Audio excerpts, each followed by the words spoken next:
తిరిగి BCN news కి స్వాగతం. పశ్చిమ గోదావరి జిల్లా కాళ్ల మండలం ఎల్లన్పురం గ్రామం మెండి ప్రాంతంలో అన్నదమ్ముల వరుసైన ఇద్దరు యువకుల మధ్య మద్యం మత్తులో తలెత్తిన వివాదం హత్యకు దారితీసింది. ప్రత్తికొండలంక గ్రామానికి చెందిన బండి జాన్ యేసు, కోమటిలంక గ్రామానికి చెందిన చెన్నకేశ్వ అరవిందులు ఇద్దరు బంధువుల వరుసకు అన్నదమ్ములు. కొంతకాలం క్రితం బొండాడలంక గ్రామంలోని మెండి ప్రాంతంలో చెరువులపై పనిచేయడానికి వచ్చారు. అక్కడ పనిచేస్తున్న కిరణ్ అనే యువకుడితో కలిసి రాత్రి వీరు ముగ్గురు చెరువు వద్ద మద్యం తీసుకువచ్చి తాగిన తర్వాత బంధువులైన జాన్ యేసు, అరవిందులు గొడవపడ్డారు.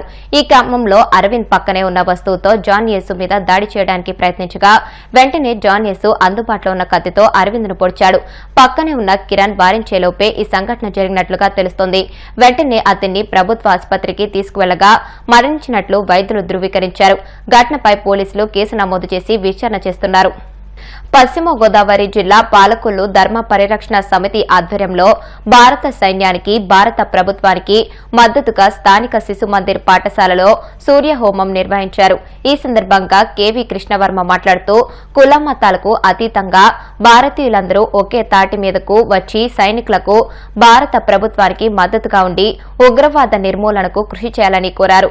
ప్రపంచంలో ఉగ్రవాదాన్ని నిర్మూలించడానికి ఇది ఒక మంచి సమయమని ఆయన అన్నారు. ఈ కార్యక్రమంలో మేడికొండ శ్రీనివాస్ చౌదరి, గాది వెంకన్న, కొల్లికొండ ప్రసాద్ రాజు, కొన్నిచేటి గుప్తా తదితరులు పాల్గొన్నారు.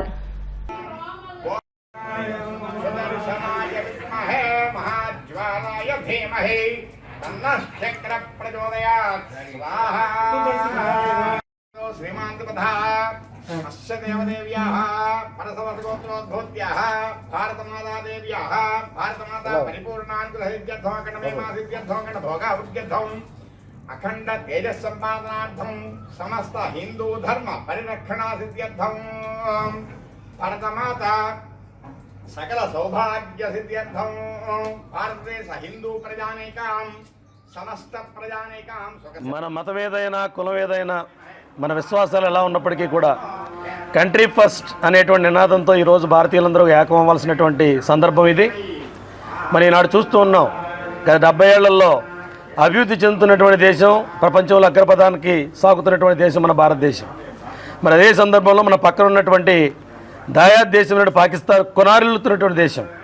ఈరోజు పాకిస్తాన్ యొక్క ప్రభుత్వం ఉగ్రవాదుల చేతుల్లో ఉంది అనేటువంటిది అనేక సందర్భాల్లో స్పష్టమైంది. ఈనాడు పహల్గాము దాడిలో మన స్పష్టంగా కనిపించింది. ఈ దేశంలో ఉండేటువంటి ప్రజల మధ్య చిచ్చు పెట్టాలనేటువంటి ఒక దుష్ట ఆలోచనతోటి ఈరోజు పాకిస్తాన్ ముందుకు వచ్చింది. కానీ అలాంటి ఆలోచనలన్నింటినీ కూడా మనం మరి ధీటుగా ఎదుర్కొంటూ మరి జాతి సమైక్యతని ప్రతిబింబించాలని వస్తూ ఉంది పాకిస్తాను. మరి ఎలాంటి పరిణామాలు కూడా మన భారతీయులందరూ కూడా ఐక్యంగా మన ఆలోచనలు, మన విశ్వాసాలు, మతాలు, ప్రాంతీయాలు, భాషలకి అతీతంగా మనం ఆలోచించి మన భారతీయులుగా ముందుకు సాగి ఈ దేశాన్ని ప్రపంచంలోని అగ్రపథాన్ని నిలపడానికి ప్రయత్నం చేయాలి. మరి యుద్ధ విరామం అనేది తాత్కాలిక విరామం అని చెప్పి అనుకుంటున్నాం. మన అనేక విధాలుగా మనం ధీటుగా అసలు పాకిస్తాన్ అనేటువంటి ఒక దేశం మన పక్కన ఉంది అనేటువంటి భావన లేకుండా మనందరం కూడా ఈ రోజున అగ్రరాజ్యంగా మరి ఎదగాలి. మరి అలాంటి సంకల్పం మన భారతీయులందరూ కూడా తీసుకోవాలి. మరి ఉక్కు సంకల్పంతో మరి ఇలాంటి ఉగ్రవాదం యొక్క పేచం అణచాలని చెప్పి మరి తెలియజేస్తూ ఈరోజు భారతదేశం చాలా సున్నితమైనటువంటి పరిస్థితుల్లో ఉంది. భారతదేశం మరి ప్రపంచ దేశాల్లో ఈ రోజు అగ్రగామిగా ఎదుగుతున్నటువంటి సందర్భంలో, 4వ ఆర్థిక శక్తిగా ఎదుగుతున్నటువంటి సందర్భంలో మరి అనేకమైనటువంటి కుట్రలు, కుతంత్రాలు భారతదేశం మీద జరుగుతున్నటువంటి విషయం మనందరం గ్రహించాలి. ఈ సందర్భంగానే మన జరిగినటువంటి మరి ఉగ్రవాద దాడిలో 26 మంది హిందువుల్ని, అలాగే మరి వివిధ రకాలైనటువంటి భారతీయ ప్రజల్ని కూడా మరి ఉగ్రవాదులు పొట్టన పెట్టుకోవడం అనేటువంటి చాలా శోచనీయం.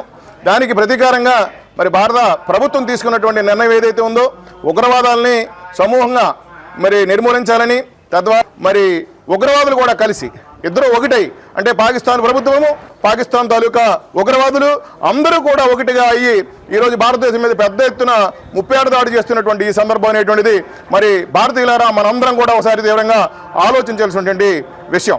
ఇటువంటి సందర్భంలో మనందరం కూడా జాతి యావత్తు కూడా భారతదేశంలో నివసిస్తున్నటువంటి ప్రజలందరూ కూడా ఒక తాటి మీదకి రావాల్సినటువంటి అవసరం ఉంది.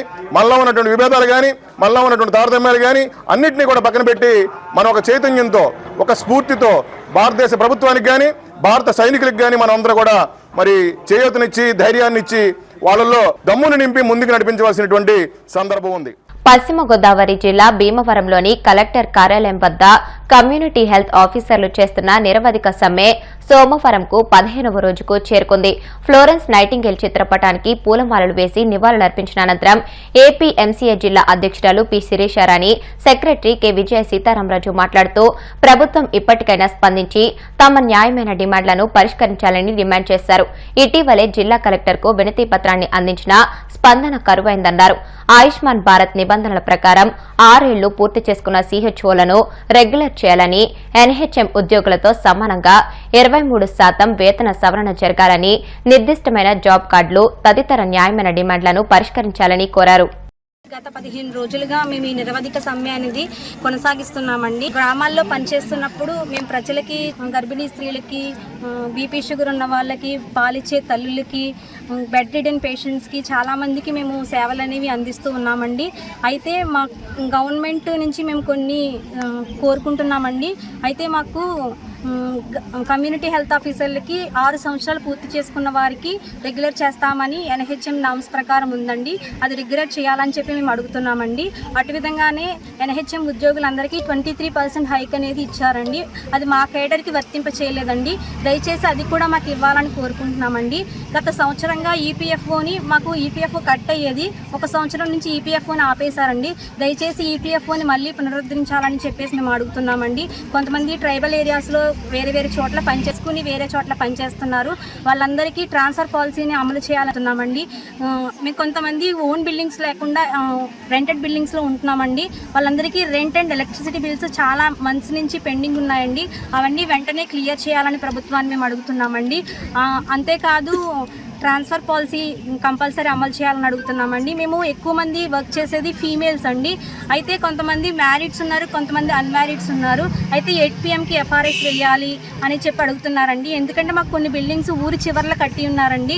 అయితే మాకు గనక ఎవరినైనా కంటేజియస్ వర్కర్ని ఎవరైనా ఇచ్చి సెక్యూరిటీని ఇస్తే మేము కంపల్సరీ 8 PM ఉంటామండి. కానీ ఎవరు మాకు సెక్యూరిటీ అనేది లేకుండా 8 PM మీరు అక్కడే ఉండాలి అంటే అది కొంచెం మాకు ఇబ్బందికరంగా ఉందండి. దయచేసి ఆ విషయంలో మీరు మాకు సహకరిస్తారని మేము నమ్ముచున్నామండి. అంత మాత్రమే కాదు, ఎక్స్గ్రేషియా పాలసీని అమలు చేయాలండి. ఇప్పుడు ఎవరైనా చనిపోతే మట్టి ఖర్చులకే అనేవి ఎవరైనా ఇస్తారు, కానీ ఆ మట్టి ఖర్చులు కూడా మా సిహెచ్ఓలకు అందట్లేదండి. ఇప్పటి వరకు 10 మంది చనిపోయినారు. వారి కుటుంబాలకు ఎటువంటి ప్రభుత్వం నుంచి ఎవరు ఏమీ ఆదుకోలేదని. దయచేసి ఆ విధంగా ప్రభుత్వం కృషి చేస్తుందని మేము అనుకుంటున్నామండి. మేము ప్రభుత్వానికి వ్యతిరేకం కాదండి. మేము మా యొక్క న్యాయమైన డిమాండ్లు ప్రభుత్వం చేస్తుందని చెప్పి మేము విశ్వసిస్తున్నామండి. ప్రభుత్వం ఖచ్చితంగా చేస్తుందని చెప్పి మేము శాంతియుతంగా ఈ నిరసన అనేది చేస్తున్నాం.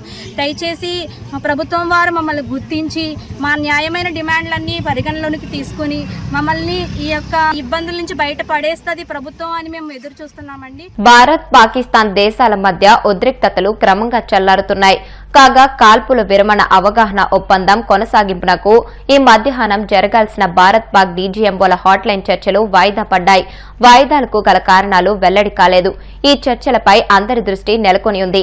ఎలాంటి షరతులకు లొంగేది లేదని భారత్ తన వైఖరిని స్పష్టం చేస్తుండగా పాకిస్తాన్ ఏం చెబుతుందో అన్నది సర్వత్రా ఆసక్తి కలిగిస్తుంది. అటు దేశ రాజధాని ఢిల్లీలో ప్రధాని నివాసంలో మరో కీలక భేటీ జరుగుతోంది. ప్రధాని మోదీ, రక్షణ శాఖ మంత్రి రాజ్నాథ్ సింగ్, సిడిఎస్ అనిల్ చౌహాన్, జాతీయ భద్రతా సలహాదారు అజిత్ దోవాల్, త్రివిధ దళాధిపతులు ఈ సమావేశంలో పాల్గొన్నారు. గత కొన్ని రోజులుగా జరుగుతున్న పరిణామాలపై వీరు చర్చిస్తున్నట్లు తెలుస్తోంది.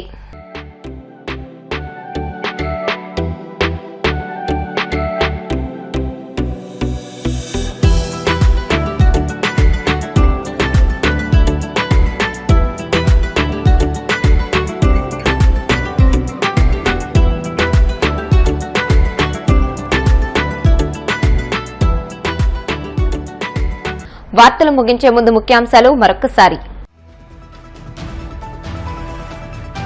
తమిళనాడు ప్రజలకు మేలు చేసే విషయాల్లో అవసరమైన తోడ్పాటు అందిస్తామన్న డిప్యూటీ సీఎం పవన్. ప్రజల క్షేమం, శ్రేయస్సే రాజకీయ పార్టీల అంతిమ లక్ష్యం కావాలని వెల్లడి. వైసీపీ హయాంలో ఇరిగేషన్ వ్యవస్థను నాశనం చేశారన్న మంత్రి ఆనం. చంద్రబాబు సీఎం అయిన తర్వాతే సోమశిలలో మరమ్మతులకు మోక్షం కలిగిందని వెల్లడి. రాష్ట్రంలో శాంతి భద్రతలు గాడి తప్పాయన్న మాజీ మంత్రి శైలజానాథ్. చట్టాలను కాపాడాల్సిన పోలీసులే అనుచితంగా వ్యవహరిస్తున్నారని ఆగ్రహం. వాడపల్లి వెంకన్న ఆలయంలో ప్రత్యేక పూజలు, మంగళ వాయిద్యాల నడుమ శ్రీ స్వామి అమ్మవార్లకు మేల్కొల్పు సేవ, ఐశ్వర్యలక్ష్మి హోమం. ఈ వార్తలు ఇంతటితో సమాప్తం. మరిన్ని వార్తల కోసం BCN digital YouTube channel, Facebook page ని ఫాలో అవ్వండి. అప్డేటెడ్ వార్తల కోసం ప్లీజ్ సబ్స్క్రైబ్.